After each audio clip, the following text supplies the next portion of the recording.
कहूंगी कि स्कूल कम और भूत बंगला कुछ नहीं कर रहा, घर बैठे तनख्वाह दे रहा है। और इमाम बारगाह के साथ है, बिल्कुल जगह केएमसी की जगह है ये। अस्सलाम वालेकुम, आप देख रहे हैं i+ न्यूज़ और मैं हूं आपका अपना होस्ट दानिश पाकिस्तानी, प्रोग्राम निशानदही के साथ। और आज जिस इशू की तरफ मैं निशानदही करने जा रहा हूं वो है बुनियादी इशू।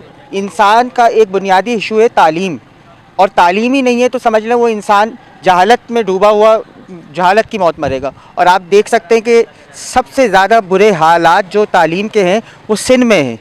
सिंध में, उसके बाद जो कराची शहर जो पढ़े लिखों का शहर कहा जाता था वहाँ के हैं। अब मैं जिस जगह खड़ा हुआ आप समझ रहे होंगे कि कूड़े खाने में खड़ा हुआ, ऐसा नहीं है। ये एक स्कूल है, आइए आप देखें, ये एक स्कूल था और इस स्कूल की आप हालत ज़ार देखें। इस स्कूल की हालत ज़ार आप देख सकते हैं कि यहाँ पे क्या हालत हुई हुई है। महकमा तालीम मुकम्मल तौर पे नाकाम हो चुका है सिंध का। महकमा तालीम में कोई काम करने को तैयार नहीं है, और यहाँ के जो एजुकेशन के ऑफिसर हैं, टीचर्स हैं, वो तो आते ही नहीं हैं, स्कूलों में नहीं आते। आप यकीन माने, विज़िट करके देख लें, किसी से मालूम करके देख लें, वो लोग तो स्कूलों में ही नहीं आते। तो बच्चों को वो क्या पढ़ाएंगे? आधी सैलरी कटवा देते हैं और हाजिरी उनकी लग जाती है। इसकी इन्वेस्टिगेशन होनी चाहिए। हमारे पास मालूमात हैं, इतलात हैं, लेकिन हमारे पास प्रूफ नहीं है। हम सिर्फ कह ही सकते हैं, लेकिन इसकी इन्वेस्टिगेशन कौन करेगा? कोई करने वाला है? कोई रिस्पॉन्सिबल है? नहीं है कोई रिस्पॉन्सिबल। टीचर्स आते ही नहीं है, आधी तनख्वाहों पे हाजिरी लगवा लेते हैं, और उनकी जगह यंग जो बच्चे हैं मैट्रिक पास, इंटर पास, वो 8-8 हज़ार 4-4 हज़ार रुपये में गवर्नमेंट स्कूलों में आके बैठते हैं। सिर्फ आवाम कहाँ जाए? प्राइवेट स्कूलों में इतनी फ़ीसें हैं कि एक इंसान की तनख्वाह यहाँ पे 30,000 25,000 है, जिसमें उसका पेट्रोल है, आने जाने का खर्चा है, खाने पीने का खर्चा है। वो प्राइवेट स्कूल में कैसे भेजेगा? लोग खुदकुशियाँ कर रहे हैं। तो खुदारत ज़रा तालीम की तरफ तो तवज्जो दे लें। आखिरकार हुकूमत जो है, जो कर सकती है वो तो करे। ये ब्यूरोक्रेसी, ये जो अफसरशाही निज़ाम है, इसको तो कम से कम अपने कंट्रोल में लाए। इन लोगों से जवाब ले कि भाई आप लोग कर क्या रहे हैं। जवाब आप लेंगे तो इस पे अमल दरामद होगा, कुछ बेहतरी आएगी स्कूलों पे। आइए हम आपको यहाँ के आवाम से भी बात करवाते हैं और मुख्तलिफ रिस्पॉन्सिबल पर्सन से कोशिश करते हैं कि बात करवाएं आपकी। देखते रहिए i+ न्यूज़।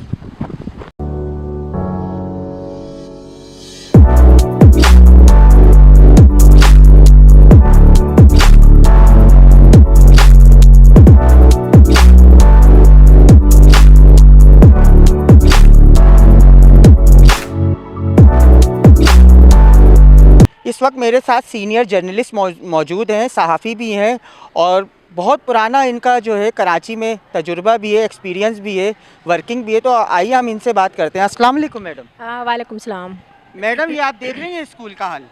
सबसे पहले तो मैं ये कहूँगी कि स्कूल कम और भूत बंगला ज़्यादा लग रहा है। इस वक्त आप लोग देख सकते हैं, कैमरामैन भी आपको दिखा सकते हैं कि किस तरह से क्या उजड़ा हुआ हाल है इस स्कूल का। ज़रा दिखाइएगा कि ये किस तरह से जंगल उगा हुआ है, यहाँ पे जड़ी बूटियाँ जंगली उगी हुई हैं। इतना बुरा हाल है यहाँ पे। सरिया तक यहाँ से जो है वो चोर जो थे या डाकू जो थे यहाँ से निकाल के ले गए। लेकिन सारा जो है मैं इल्ज़ाम दूँगी महकमा तालीम पर, और महकमा तालीम के अलावा जो मुतल्लिका इदारे हैं उनको चाहिए कि वो नज़रसानी करें।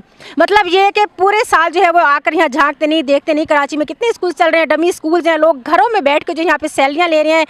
तमाम स्टाफ जो है, प्रिंसिपल से लेकर टीचर तक, चौकीदार तक, प्योन तक, सब लोग घरों में बैठ के जो है यहाँ के बजट खा रहे हैं, जहाँ का पैसा ले रहे हैं, तनख्वाहें ले रहे हैं, लेकिन तालीम से किसी का कोई ताल्लुक नहीं। यहाँ इलाके के बच्चे दूर दूर तक पढ़ने के लिए जाते हैं, क्योंकि यहाँ पे तालीम की जो सहूलत है वो मैसर नहीं है, क्योंकि यहाँ पे कोई बोलने वाला नहीं, कोई बात करने वाला नहीं, महकमा तालीम को कोई झिझोड़ने वाला नहीं। यहाँ पे महकमा तालीम को चाहिए कि एक्शन ले और देखें इस भूत बंगले को, देखें कि ये स्कूल जो है भूत बंगले का मंजर पेश कर रहा है। यहाँ पे जगह जगह जो है जंगली बूटियाँ उगी हुई हैं। यहाँ पे आपने कैमरामैन भी आपको दिखा सकते हैं। हमाजगाह बनी है ये, और आए दिन यहाँ हिरनचियों के हम खुद यहाँ से भगाते रहते हैं कि चोरी चकारी करके यहाँ सामान ला के जलाते रहते हैं। उनका एक अड्डा बना हुआ है, इमाम बारगाह के साथ है, बिल्कुल जगह केएमसी की जगह है ये, और केएमसी का इदारा, केएमसी का बहुत अच्छा स्कूल था। इसमें मेरी सिस्टर ने भी पढ़ा हुआ है, मेरी रिहायशी बराबर गली में ही है। और बस हम यही चाहेंगे, हुकूमत से ही मुतालबा करेंगे, अगर ये एजुकेशन डिपार्टमेंट चले और एजुकेशन के हवाले से कोई ये इदारा बन जाए तो बहुत अच्छी बात है। सब ये तोड़ के ले गए हैं, हीरोइनची जितने भी हैं नशे करने वाले, वो यहाँ आते हैं, अपना खाया पिया और चल दिए।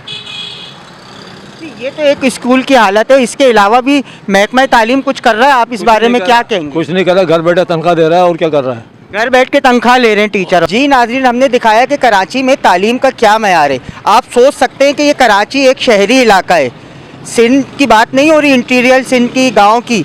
शहरी इलाकों में जब तालीम का ये मयार है तो गांव देहातों में क्या मयार होगा?